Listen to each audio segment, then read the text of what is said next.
kita mengaku Kristen, kita mengaku pengikut Yesus, maka kita harus tunduk terhadap apa yang dipesankan, disampaikan oleh Yesus.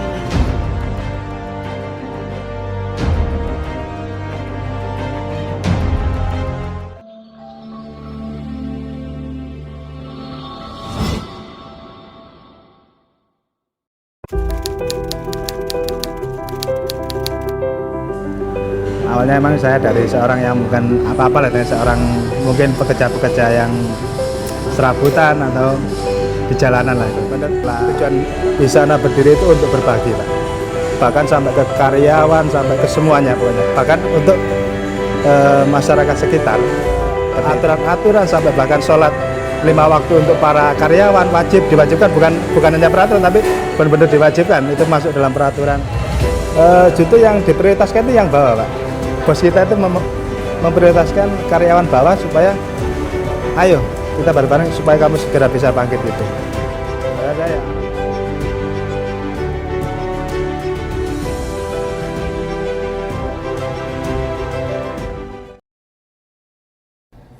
Lelang dakwah.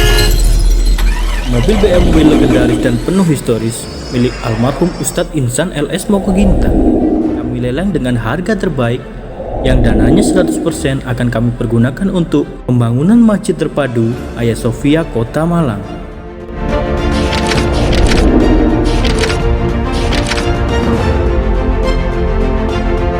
Lelang ini dapat Anda ikuti di www.hagiasophia.id.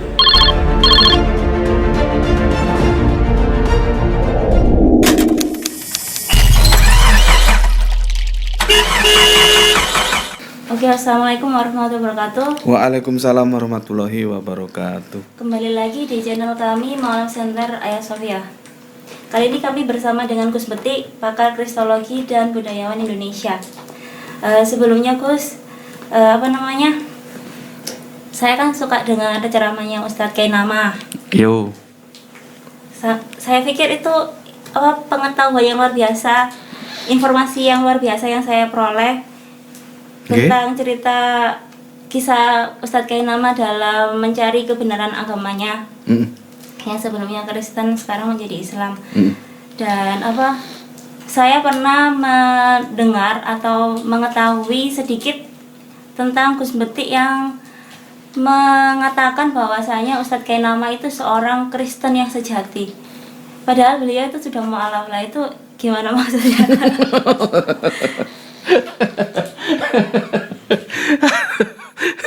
Memang gini ya, kadang-kadang aku juga terlalu dalam katakanlah terlalu terlalu bla-blaan bicara, terlalu lepas, ya itulah ciri-ciri orang-orang yang seperti aku itu tidak mau terkekang dengan sebuah aturan-aturan tertentu, dimensi-dimensi tertentu, berbicara lepas biasa-biasa saja. Padahal kalau aku bicara begitu, kan begini. Nabi itu kalau ditanya orang, amalan apa yang paling baik untukku ya Rasulullah. Nabi itu jawabnya beda-beda loh. Beda-beda. Karena Nabi itu meskipun nggak pernah kuliah, dia konseling terbaik. Dia bisa baca psikologis orang. Meskipun nggak pernah kuliah di fakultas kalau psikologi itu apa fakultasnya? Iya, psikologi. Psikolog ya? Iya. Jangankan sampai 6 semester, 1 semester pun nggak ada memang pada waktu itu nggak ada. Tapi Kanjeng Nabi itu ya karena beliaunya Nabi ya berada dalam bimbingan Allah, itu pakar psikolog. Ketika ditanya orang ya, apa amalan terbaik untuk aku ya Rasulullah, untuk saya ya Rasulullah, Nabi itu jawab, itu dia lihat orangnya. Kalau orangnya malas sholat, dia bilang yang terbaik untuk kamu sholat. Gitu. Oke? Ya. Nanti datang lagi orang tanya begitu. Nabi juga lihat apa? Oh ini aro wong tuane mokong iki. Maka anaknya bilang patuh kepada orang tua. Nanti ada lagi datang, oh ini orang kaya tapi medit padahal hard gini loh. Kita mungkin aku ini sebentar. Anuku masuk ke serius, psikologisku masuk ke yang serius gitu loh. Padahal tadi kan santai ya. Tiba-tiba itu otomatis gitu. Begini loh ya. Harta itu cukup di otak. Jangan masuk ke dalam hati, jangan. Kalau masuk ke dalam hati kamu berat. Harta itu dia berhenti di otak. Dia bilang ya, kalau kamu nanti mungkin Rin dapat jodoh orang kaya ya, orang kaya, itu harta itu cukup parkir di otak. Dia nggak boleh parkir di hati supaya kamu kalau kehilangan bertambah itu nggak begitu berat. Dan sesuatu yang harus diperhatikan ketika kita sudah penuh, sudah dapat semuanya apa? Bantu dakwah gitu loh.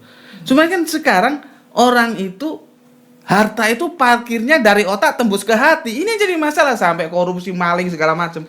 Itu yang ditangkap KPK itu bukan orang-orang miskin itu.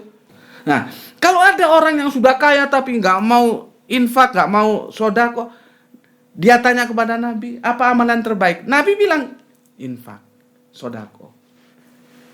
Ngerti ya? Artinya Nabi itu berbicara sesuai dengan kepada siapa dia bicara, gitu loh. Nah, itu yang aku tidak pandai. Aku berusaha meniru tapi tidak pandai. Aku biasanya ya karena aku jalanan lepas ya, ngomong lepas saja. Padahal bahasa bahwa Kang Mas Kainama itu Kristen sejati, itu kalau ditangkap dengan orang awam itu bermasalah. Iya. Bermasalah itu ya. Cuma kan aku ngomong enjoy saja, Kristen sejati gitu. Dan aku ngomong ke teman-teman, kalau aku ngisi di sebuah kajian forum terbuka ya, levelnya sudah level mahasiswa di kampus gitu ya. Atau kalau di awam jangan. Nah, maka seperti tadi itu, aku ngomong gitu sama awam. Kan sekarang media massa nggak bisa dijaga kan. Begitu keluar di YouTube dikonsumsi semua lapisan. Nah, tidak semua lapisan itu kerangka berpikirnya sama, karena di sini ada pendekatan terminologi dan etimologi bahasa kan gitu kan. Jadi seharusnya memang ketika kita ngomong itu harus diperhatikan lah. Aku ngomong itu ya lepas, enak gitu loh. Bahkan aku mengatakan aku ini Kristen sejati gitu loh. Aku sendiri itu mengatakan bahwa aku ini Kristen makanya aku juga mengatakan Kang Mas Kainama itu Kristen sejati. Nah, sekarang aku mau bedah dari sudut pandang pemahaman bahasa. Ya, begini. Karena ini terjemahan sih ya, dari Ibrani masuk ke Yunani, jadi agak ribet juga. Tapi semoga kalian paham lah. Kristen itu berasal dari kata Kristus. Kristus itu Yunani. Dari kalau ke Ibraninya Mesia. Kalau kita Al-Masiyah, Al-Masih yang diurapi gitu ya, yang diurapi gitu. Masuk ke Yunani menjadi Kristus. Lah, akhiran N itu artinya pengikut. Contohnya Gus Dur. Ya, ini paling gampang. Aku pakai alhamdulillah, aku dapat ide. Karena aku kadang-kadang perlu analogi untuk menjelaskan ke kalian supaya kalian mudah paham ya. Gus Dur itu kelompoknya yang mereka menjadikan Gus Dur itu sebagai panutan, itu namanya Gus Durian. Tahu?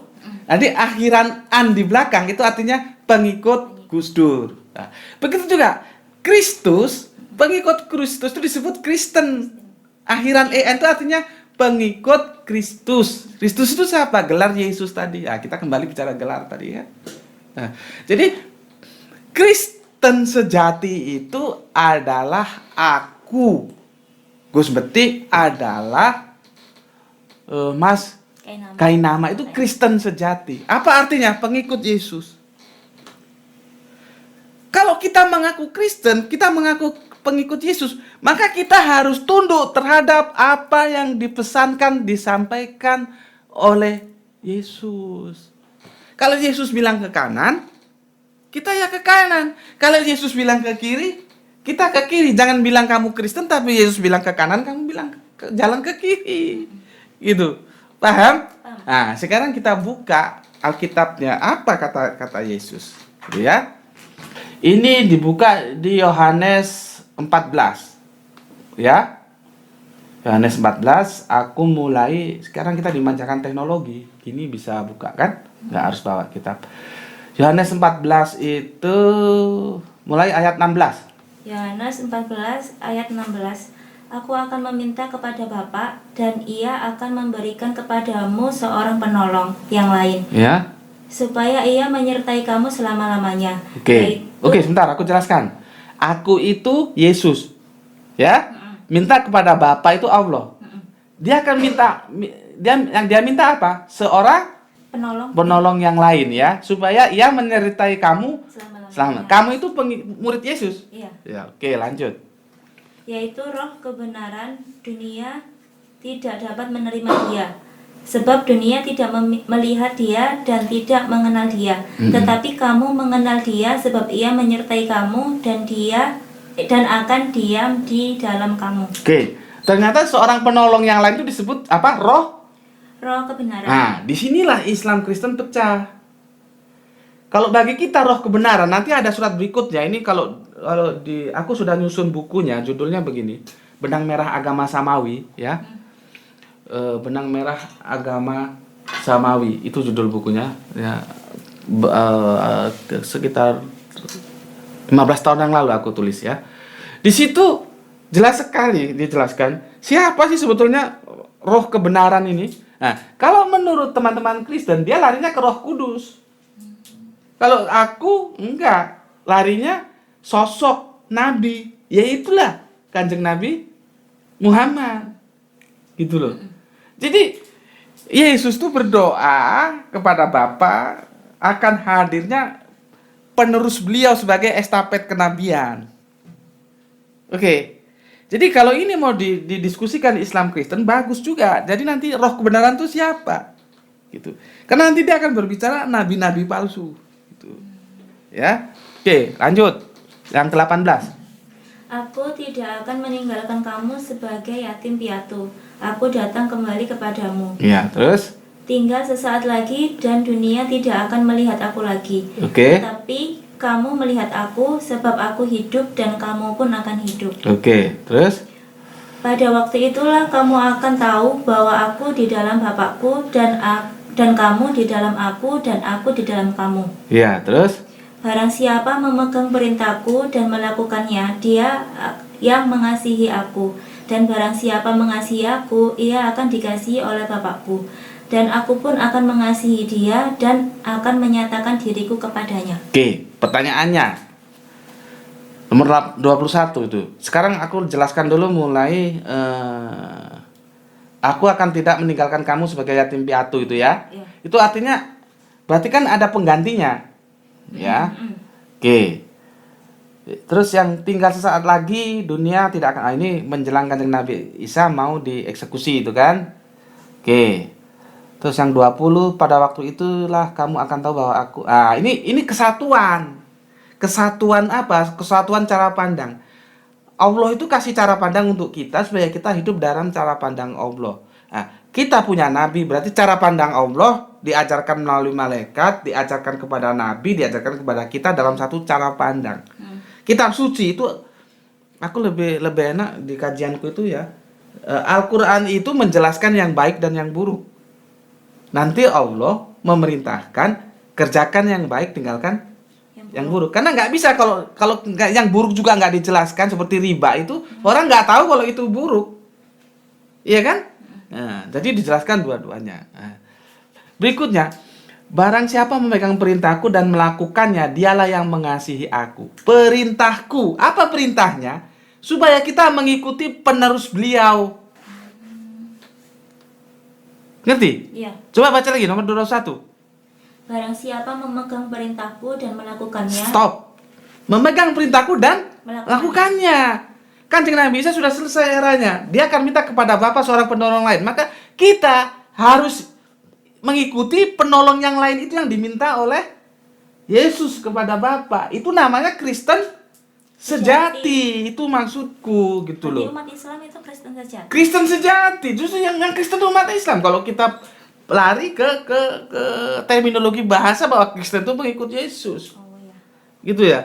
Jadi Mas Kainama itu Kristen sejati. Karena apa? Dia mengikuti perintah Yesus. Jelas kok di ayat 21, barang siapa memegang perintahku dan melakukannya. Nah, Kang Mas Kainama itu memegang perintah Yesus dan melakukannya untuk mengikuti penerusnya. Cuman aku ulangi lagi di sini di ayat 17. Roh kebenaran itu memang menjadi polemik sengit antara Islam Kristen, di mana Kristen mengatakan itu Roh Kudus sedangkan kita mengatakan itu Kanjeng Nabi Muhammad. Nah, itu topik sendirilah yang bisa kita diskusikan nanti. Oke? Ya. Paham? Oke. Nah, terus ini coba kamu buka Matius 7:21. Bukan setiap orang yang berseru kepadaku, Tuhan, Tuhan, akan masuk ke dalam kerajaan surga, melainkan dia yang melakukan kehendak Bapakku yang di surga. Oke, stop. Ayat ini banyak disalahpahami oleh teman-teman Islam. Ya. Karena teman-teman Islam dan teman-teman Kristen sama-sama terjebak oleh diksi Tuhan. Nah, untuk mengetahui sejarah diksi Tuhan, silakan lihat di channel Subandite Sukoco. Itu judulnya ternyata Tuhan itu berasal dari kata Tuhan. Ya. Nah, sementara teman-teman Islam yang tidak tahu ayat 21 ini 7:21 digunakan untuk membuktikan bahwa Yesus itu bukan Tuhan, dia nggak mau dipanggil Tuhan. Salah. Bukan begitu maksud ayat ini. Itu loh. Tuhan itu Tuhan. Tuhan itu pemanggilan pujaan. Ya. Gampangnya gini loh. Misalkan Mas Ipung bos kita ya. Bos, ya apa kabar bos? Waduh, bosku gini-gini. Mas Ipung marah. Kamu itu manggil aku bos, tapi kalau tak perintahkan kamu nggak pernah ikut. Oh, gitu ya. Paham? Iya. Gitu loh. Ayat ini bicara begitu. Jadi salah kalau ayat ini digunakan untuk membuktikan bahwa Yesus itu bukan Tuhan, dia nggak mau dipanggil Tuhan. Bukan begitu. Teman-teman Kristen banyak salah, tapi sialnya juga teman-teman Kristen banyak salah. Teman-teman Islam banyak salah menggunakan ayat ini untuk membuktikan Yesus bukan Tuhan, dan teman-teman Kristen juga banyak yang geblek juga, nggak tahu bahwa kata Tuhan itu berasal dari kata Tuhan. Ayat ini tidak berkata begitu, tapi berkata, percuma kamu puja-puja aku, tapi kamu tidak mengikuti perintahku. Kata Yesus tadi kan, yang taat kepada aku dan mengikuti perintahku, Iya. kan? Itu loh. Nah, terus berikutnya 72 ya. Matius 7:22. 22, iya. Pada hari terakhir banyak orang akan berseru kepadaku, Tuhan, Tuhan, bukankah kami bernubuat demi namamu dan mengusir setan demi namamu dan mengadakan banyak mukjizat demi namamu juga? Stop. Hati-hati. Hati-hati. Makanya baca ayat ini benar-benar. Jangan sampai nanti di hari eskatologi setelah akhir kita ditolak sama Yesus. Apa kata Yesus? Coba baca. Pada hari terakhir banyak orang akan berseru kepadaku, Tuhan, Tuhan, bukankah kami bernubuat demi namamu dan mengusir setan demi namamu dan mengadakan banyak mukjizat demi namamu juga? Iya. Terus jawabnya 23 itu baca. Pada waktu itulah aku akan berterus terang kepada mereka dan berkata, aku tidak pernah mengenal kamu, menyalah daripadaku, kamu sekalian pembuat kejahatan. Sip nggak? Ditolak nggak sama Yesus? Ditolak kan? Ditolak, makanya hati. Teman-teman Kristen, baca ayat ini baik-baik. Aku tidak, gini loh. Kamu jangan menganggap aku itu memprovokasi. Enggak. Aku hanya ingin mengajak kita berpikir secara sehat aja lah. Ya, kita tidak perlu saling menyerang dengan sesuatu yang tidak pantas diucapkan oleh orang-orang yang mengaku beragama. Yeah. Beda cara pandang itu biasa, beda pengetahuan biasa. Tidak. Jadi jangan kamu anggap beda cara pandang itu membuka pintu untuk kita bisa mengeluarkan seluruh binatang dalam kebun binatang. Gitu loh. Cara pandang itu biasa saja itu ya. Nah, menurutku ini kita harus hati-hati terhadap ayat ini. Di awal seperti yang penjelasanku tadi. Kalau kamu di Kristen berarti kamu pengikut Kristus.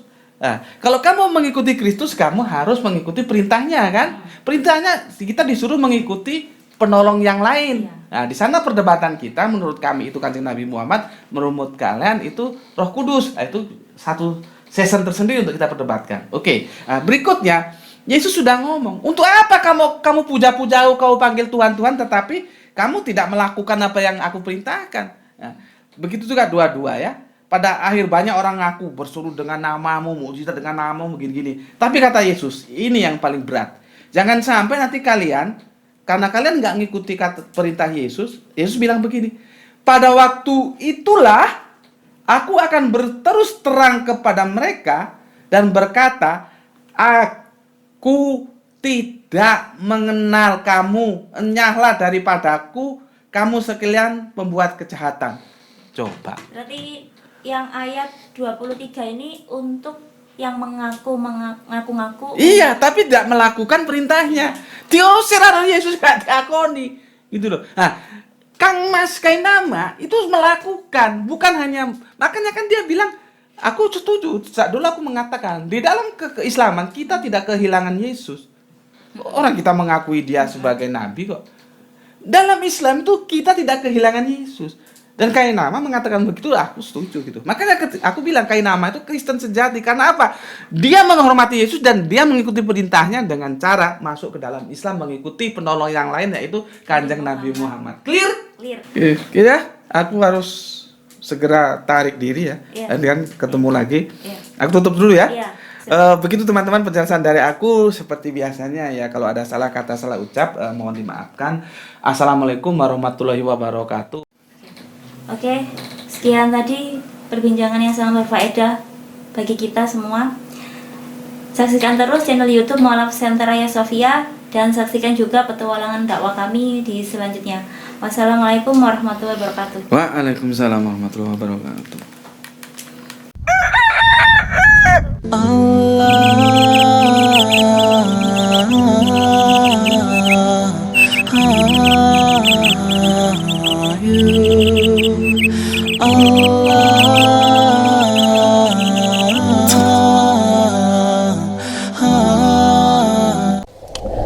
B'Shem Adonai HaRahman HaRahum Hatahillah Ledonai Rabban Ha'alamin HaRahman HaRahum Molech Yom Haddin Otcha Abedim Obcha Mistayim